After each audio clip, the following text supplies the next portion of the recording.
Addictions, they are the roots of every single teenager's problems, from social media to video games to pornography. Every single teenager that I know of has had to deal with one of the things I just listed. And to be quite honest, I have also been through the struggle of having to control my own addictions. Addictions, all in all, they just hinder our ability to be a better person, to grow and be successful. They take up so much of our time that at the end of the day, we have no time left over to actually grow and learn. This is why it's so dangerous. Those of us who struggle with like multiple addictions at a time, right? I'm not saying I'm one of them or that I'm not one of them, but I know for a fact that these addictions, they are parallel with the amount of struggle that you have on a daily basis in your own life. Addictions, they can start off as early as from childhood. They can start off with little habits that isn't very good, but then eventually that habit turns into an addiction. And I can't really explain how that happens, but I'm sure you know what I'm talking about here. For example, like vaping or smoking, those are addictions that some teenagers struggle with nowadays, right? If you really feel the need to smoke or to vape, then you will actively take time out of your day in order to vape or smoke. And really for myself, it started off when I got my first phone. I found out about TikTok and video games relatively quickly, and eventually I noticed that it was taking up hours of my day. I remember my screen time being upwards of like 10 hours, 8 hours a day, and I felt horrible about it.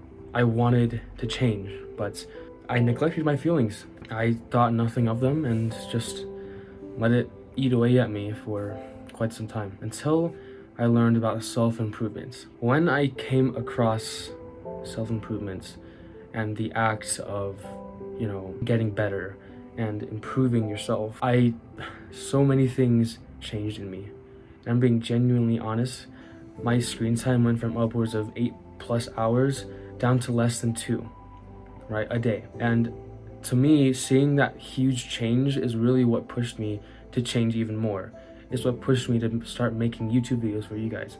It's what's pushed me to, expand my knowledge by reading books and meditating and learning new skills. And I really couldn't have done all that without self-control, right? I know this seems very elementary and rudimentary to you guys, right? Oh yeah, you need self-control, you need discipline, motivation to control your addictions.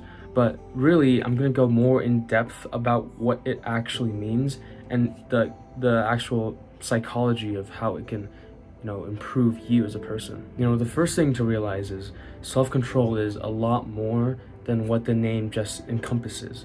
It's, the roots of it are much deeper than what it seems like. You have to fight the urges that you have every single day in order to actively be better, right? You have to fight the urges of snacking. You have to fight the urges of video games, right? It's all very simple, and yet we choose not to do it for some reason. And there are some people out there who's going to tell you that if you relapse, like if you are on a streak of no video games or no snacks, no pornography, if you're on a streak like that and you lose it, they'll tell you that you've lost all of your progress and that you need to start all over.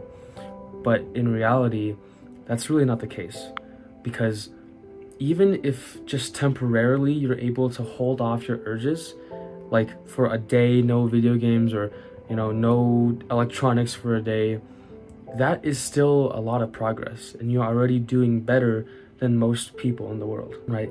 If you're able to even acknowledge your urges, to acknowledge your addictions, and be able to fight them off, then you are well ahead of everyone else.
And really, it's you needing to actually think about, instead of counting the days that have gone by from your urges, count the days that are forward, right? Count the days that are coming up to it.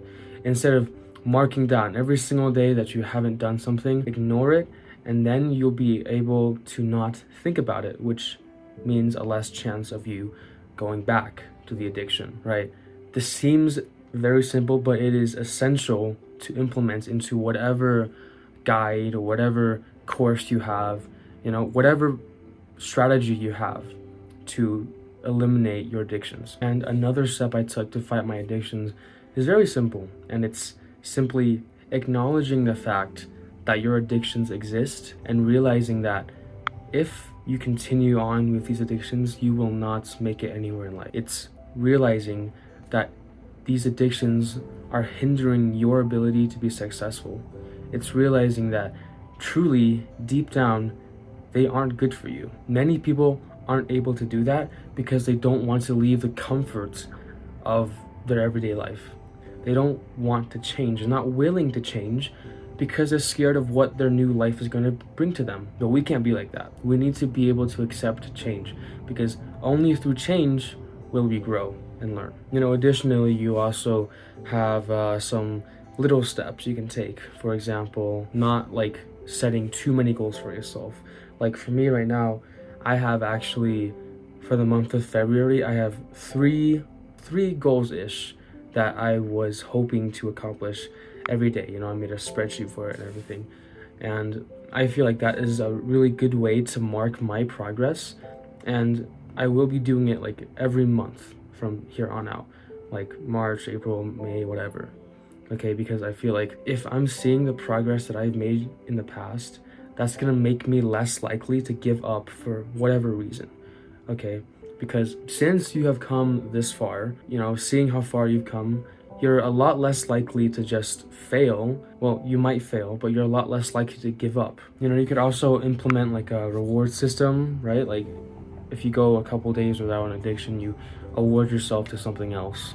But that's just something else that you might, it might be helpful for you to implement. So in order to be successful in your life, You need to step out of your comfort zone and face your fears and your addictions. Face your urges, because if you are constantly being coddled by them and constantly ignoring them, you won't get anywhere in life. And even the things that you've done for like a long time, you need to get rid of them if you know for sure that they are bad for you. If you know deep down that it really isn't useful to have them, just get rid of them. And don't lie to yourself. By doing these hard things, you will be able to learn and to grow from them. It'll help you to strive to be a better person and overall just make your future a lot brighter. So try implementing some of these strategies. And I hope it helps.